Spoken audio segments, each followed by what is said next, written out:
लाला मुंशीराम के डेरे की प्रति वफादारी।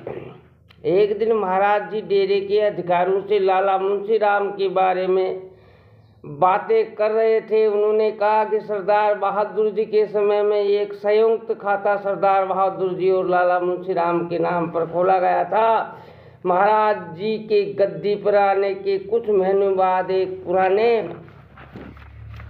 और प्रेमी सत्संगी मास्टर उदय सिंह महाराज जी के पास आए। वह डेरे का हिसाब किताब रखते थे। मास्टर उदय सिंह ने महाराज जी से पूछा कि क्या उन्हें मालूम है कि एक खाता स्टेट बैंक अम्बाला में सरदार बहादुर जी और लाला मुंशीराम जी के नाम पर है। महाराज जी ने जवाब दिया कि उन्हें इस बारे में मालूम नहीं है। मास्टर उदय सिंह ने यह भी बताया कि सरदार बहादुर जी के अब न रहने का कारण खाता केवल लाला मुंशीराम के नाम पर ही रह गया है। इसलिए उन्होंने सुझाव दिया कि महाराज जी लाला मुंशीराम से कहकर खाते में नाम बदलवा ले। प्रोफेसर जगमोहन लाल ने भी महाराज जी को यही सलाह दी। वह यह भी बोले कि यदि महाराज जी लाला मुंशीराम से बात नहीं करेंगे तो प्रोफेसर साहिब खुद करेंगे। उन्होंने कहा, आखिर तो ये डेरे का रुपया है। अगर ये लाला मुंशीराम के नाम पर रहता है और उनको एकाएक मृत्यु हो जाती है तो स्वाभाविक रूप से ये रुपया उनके लड़के को विरासत में मिल जाएगा। परंतु महाराज जी ने कहा, कृपया मुंशीराम जी से कुछ न कहिए। अगर उन्होंने मुझसे नहीं कहा है तो इसकी ज़रूर कोई वजह होगी। मुझे उनकी ईमानदारी और सच्चाई पर पूरा भरोसा है।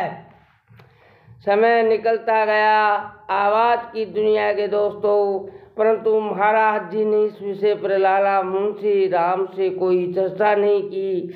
फिर बड़े महाराज जी के एक बुजुर्ग प्रेमी सत्संगी रिटायर जज लाला गुलवंत राय ने महाराज जी से कहा कि क्या उन्हें मालूम है कि बड़े महाराज जी ने डेरे के बैंक के खाते में 8 लाख रुपए छोड़े थे, पर डेरे के खाते में अब 3 लाख रुपए ही हैं। इसलिए बाकी 5 लाख रुपए अम्बाला के स्टेट बैंक में होने चाहिए।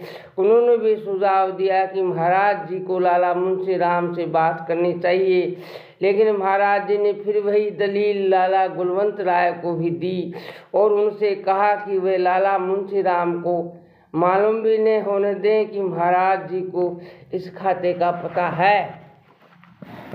कुछ महीनों बाद लाला मुंशीराम एक दिन दोपहर को महाराज जी की कोठी पर आए। वह काफ़ी चिंतित थे और बोले, मैं कल रात सीने में दर्द की वजह से सो नहीं पाया। महाराज जी का चिंतित होना स्वाभाविक था। उन्होंने सुझाव दिया कि वे अमृतसर के किसी डॉक्टर को दिखाएं। लाला मुंशीराम ने कहा, मैं ठीक हो जाऊंगा, लेकिन मैं सारे रात इसी फिक्र में पड़ा रहा कि अम्बाला के स्टेट बैंक में मेरे अकेले के नाम पर एक खाता है और उसमें डेरे का रुपया है। मैंने आपसे इसके बारे में कोई जिक्र नहीं किया है। सच तो यह है कि आपके कम उम्र होने के कारण मुझे पूरा भरोसा नहीं था कि आप डेरे के रुपये की देखभाल अच्छी तरह कर पाएंगे, लेकिन मैं अब चाहता हूँ कि ये रकम आपके नाम पर हो जाए। महाराज जी हंसे और बोले, क्या आपको विश्वास है कि अब आप मुझ पर भरोसा कर सकते हैं? मैं तो अब भी कम उम्री हूँ।